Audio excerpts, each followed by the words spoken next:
কাউকে আমাদের থেকে বিচ্ছিন্ন করা যাবে না ইনশাআল্লাহ। এই দেশে যতগুলা ইসলামী দল আছে সবগুলোর দিকে আপনারা তাজা চোখ দিয়ে তাকিয়ে দেখুন। আমি বেশি দূরে যাব না, 5 আগস্ট থেকে শুরু করে আজকে এই 22 ফেব্রুয়ারি পর্যন্ত এই সামান্য পরিক্রমায় কোথাও আপনি দেখবেন না ইসলামী দলের কোন লোক এখন জাতির উপরে জুলুম করছে, চাঁদাবাজি করছে, দখলদারির সাথে জড়ায় গেছে, কোথাও দেখবেন না। তার একমাত্র কারণ তারা কোরআনকে সম্মান করেন এবং বুকে ধারণ করেন। তার একমাত্র কারণ তারা আল্লাহ সুবহানাহু ওয়া তাআলাকে ভয় করেন। যাদের অন্তরে আল্লাহর ভয় আছে তারা মানুষের উপর জুলুম করতে পারে না। তারা মানুষকে ভালোবাসে, তারা মানুষকে শ্রদ্ধা করে। তারা দেখে না এই মানুষের পেশা কি, শিক্ষা কি, তার গোষ্ঠী কি, এটা দেখে না। দেখে সে আল্লাহর সৃষ্টি আশরাফুল মাখলুকাত। আল্লাহ যাকে শরাফতি দান করেছেন আমার দায়িত্ব তাকে সম্মান করা। আমরা মানুষকে ছোট হিসাবে দেখি না কাউকে, আমরা সমস্ত মানুষকে দেখি আল্লাহর শ্রেষ্ঠ জীব হিসাবে।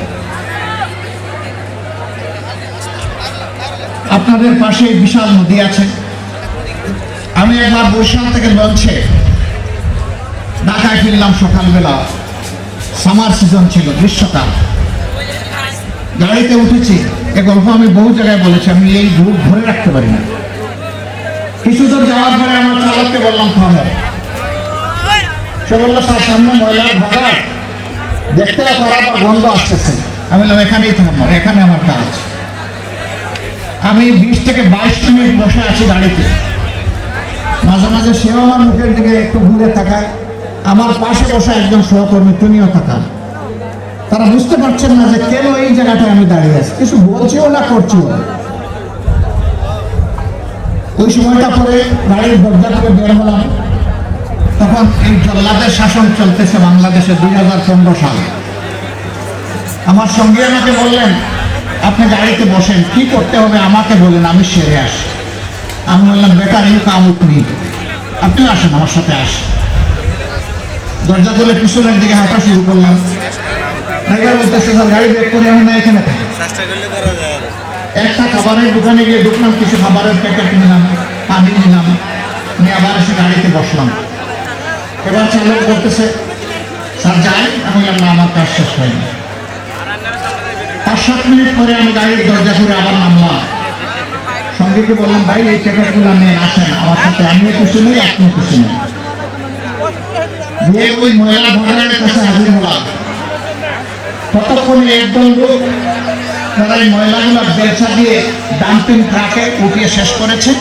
এখন বেলচা ছুঁড়ে ওখানে ফেলে দিয়ে তাদেরকে গিয়ে সালাম দিলাম। 5 জন লোক আসসালামু আলাইকুম জবাব দেন, আমাকে দিকে তাকায়। আবার সালাম দিলাম আসসালামু আলাইকুম, এবারও জবাব পেলাম, আবার মুখের দিকে তাকায়। এরপরে বললাম কি ভাই আপনাদের মধ্যে কি কেউ মুসলমান আছেন?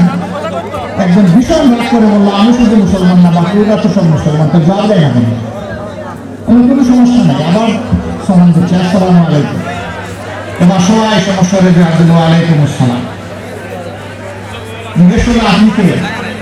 বললাম আপনাদের যাত্রী ভাই। আপনি কি সিনেমা করতে আসছেন? আমার এই চেহারা দেখে মনে হয় যে আমি সিনেমা করতে আসছি। না তা তো মনে হয় না, কিন্তু আপনার কথাবার্তায় তো এরকম মনে হচ্ছে। তো আপনি কেন আসছেন? আমি আপনাদের হাত ধুইতে আসছি। ওই শুনেন আমরা গরিব মানুষ, আমাদেরকে নিয়ে উপবাস করবেন না। আমি আল্লাহর কসম আপনি উপবাসও করতে আসবেন। তাই আপনি আমাদের হাত ধোয়াবেন কেন? আমি বললাম তোমরা সমাজের হাত দাও, একটা দিন অন্তত তোমাদের হাত ধোয়াই। আমাদেরকে ছেড়ে দেন, আমাদের অনেক কাজ। বুঝতে পারছি না আপনার কোন জিনিস।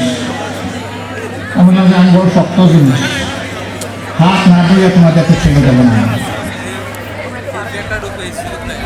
রোদের মধ্যে ঘামতেছে, একজন রাগ করে বললো এই দেখ না এত শখ যাচ্ছে, যে হাত দেয় আমার তো আগেই দিচ্ছি। কোনে হাত দিল, আমি ধোয়া ধোয়া খসাইয়া পরিষ্কার করে বললাম ভাই অনেক শুকরিয়া তোমাকে।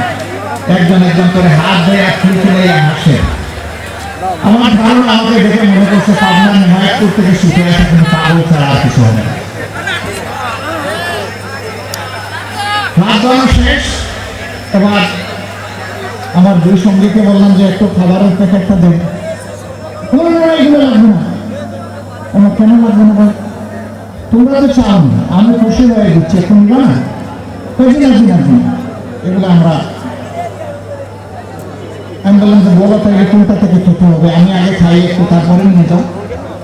তখন একজন বলে তাহলে ঠিক আছে দিয়া যাবে। হ্যাঁ, দুনিয়া অনেক কিছু ঘটে। হাতে নিল, নেওয়ার পরে একজন একটু দীর্ঘ শ্বাস ফেলে বলল, তাহলে আমরাও মানুষ। আমি কেন এই কথা বললেন কেন? জি না, আপনাদের মতো মানুষেরা আমাদেরকে মানুষ বলে না, বলে আমরা সুইপার, বলে আমরা মেথড। আমাদের কাছে কেউ দাঁড়াইতে চায় না, কোনো রাস্তা দিয়ে আমরা হাঁটলে মানুষ সরে যায়। সমাজের মানুষ আমাদেরকে অচ্ছুত মনে করে, এদেরকে ছুঁড়লেই যার যাবে। আমি হাত দিয়ে করে বললাম, সোফা কাপড়ের ছোট লোকদের পক্ষ থেকে আমি তোমাদের কাছে ক্ষমা চাই, আমাকে ক্ষমা করো, আমাদেরকে ক্ষমা করো। আমি আর চোখের পানি ধরে রাখতে পারিনি, টপ টপ করে আমার চোখ থেকে পানি পড়লো। এই মানুষগুলো তাদের জীবনের পরিশ্রমের বিনিময়ে সমাজের কথা থেকে চাই, আমরা কথা থেকে মানুষ করি না, আমরা তাদেরকে শিল্পা বলি না।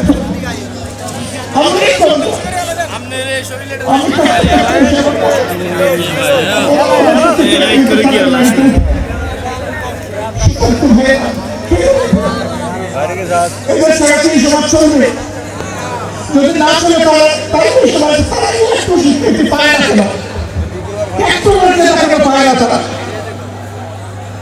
এটা পায় না, এই কারণে এই শাসকটা আল্লাহ দেওয়া বিধান অনুযায়ী নয়, এই কারণে পায় না। যদি আল্লাহ দেওয়া বিধান অনুযায়ী পাইতো তাহলে ওরা নিজেদেরকে সম্মানিত করে করতো, তাদের উদ্বেগতা বের হয়ে আসতে যা আজকে বুঝতে পারলাম যে আমরাও মানুষ। আজকে শুনে এই কথা তারা বলতো না।